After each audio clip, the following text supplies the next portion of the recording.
Bonjour à tous, aujourd'hui je vous propose de découvrir 5 trucs astuces pour vous accompagner dans vos runs de Hades 2. Et oui, la semaine dernière est sorti l'Early Access du jeu qui est déjà phénoménal et qui risque de devenir le Game of the Year 2025. Hades 2 va changer vos repères sur pas mal de sujets et va introduire de nouveaux mouvements pour votre personnage, dont l'utilisation de mana et surtout d'une glyphe.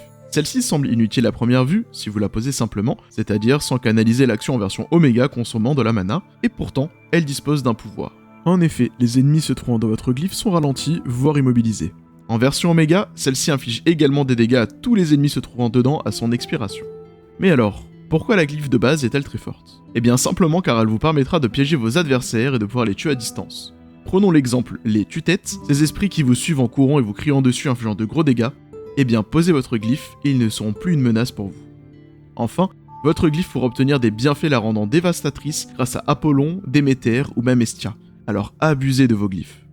Céluné, l'incarnation de la lune vous proposera de choisir un sort parmi 3 que vous pourrez utiliser après avoir consommé un certain nombre de points de mana dans la zone en cours. Ces sorts sont très puissants et peuvent être améliorés via un système d'arbre de talent pendant votre partie lorsque vous choisissez les fragments de lune comme récompense de zone. Cet arbre vous permettra également de gagner des bonus passifs lorsque votre sort est en recharge, c'est-à-dire pas encore utilisable, pouvant aller de la simple réduction de dégâts à l'augmentation de dégâts purs. Il ne faudra donc pas négliger ce nouvel aspect du jeu qui vous permettra d'infliger de gros dégâts en peu de temps ou alors même de pouvoir vous soigner entre chaque fontaine. Hades 2 vous proposera une version remaniée de l'esquive que nous connaissons dans le premier opus et maîtrisée par Zagreus. Ici, exit le spam de dash avec Mel et bienvenue dans un monde où la course sauvera votre peau. En effet, cette mécanique sera au cœur du gameplay, d'ailleurs le premier mini-boss de la première région vous le fera comprendre rapidement pour esquiver sa pluie de projectiles. Mais alors qu'est-ce qui change ? Une fois votre esquive réalisée, Mel se mettra à courir augmentant fortement sa vitesse de déplacement et ce jusqu'à ce que vous lâchiez le bouton d'esquive. Mais le plus important, c'est que les mécaniques des bienfaits se provoqueront pour la plupart pendant la période de course et non pendant la période d'esquive, le moment où votre personnage s'élance vers l'avant. Et c'est ainsi que se révèle le véritable potentiel de votre élan. Un changement énorme pour les joueurs vétérans du premier épisode, leur obligeant à devoir s'adapter à cette mécanique à la fois familière, tout en étant drastiquement différente. Comme avec Zagreus, Mel pourra recevoir des reliques rangées précieusement dans sa collection. Il vous le sera possible, grâce aux invocations, de faire apparaître votre collection entre chaque changement de région. Et contrairement au premier épisode où les reliques avaient un apport moindre, dans ce deuxième opus, le changement entre chaque zone devient capital et très puissant. En effet, nombre d'entre eux ne peuvent se réaliser qu'une seule fois par nuit. Une fois le bonus utilisé, plus besoin de conserver le souvenir sur soi et autant en prendre un autre. Vous pourrez simplement obtenir ces souvenirs la première fois que vous offrirez du nectar à chaque personnage du jeu, divinité, allié se trouvant à la croisée ou même rencontré pendant votre périple. Il est donc conseillé d'offrir un nectar à chaque personne pour débloquer le plus rapidement possible l'ensemble des souvenirs et vous permettre de composer avec l'ensemble de la palette. Car oui, certains d'entre eux sont très puissants et vous permettront par exemple de recevoir 2 bienfaits au lieu d'un. Alors prenez le temps de tous les obtenir et les optimiser pour faciliter votre descente vers Chronos.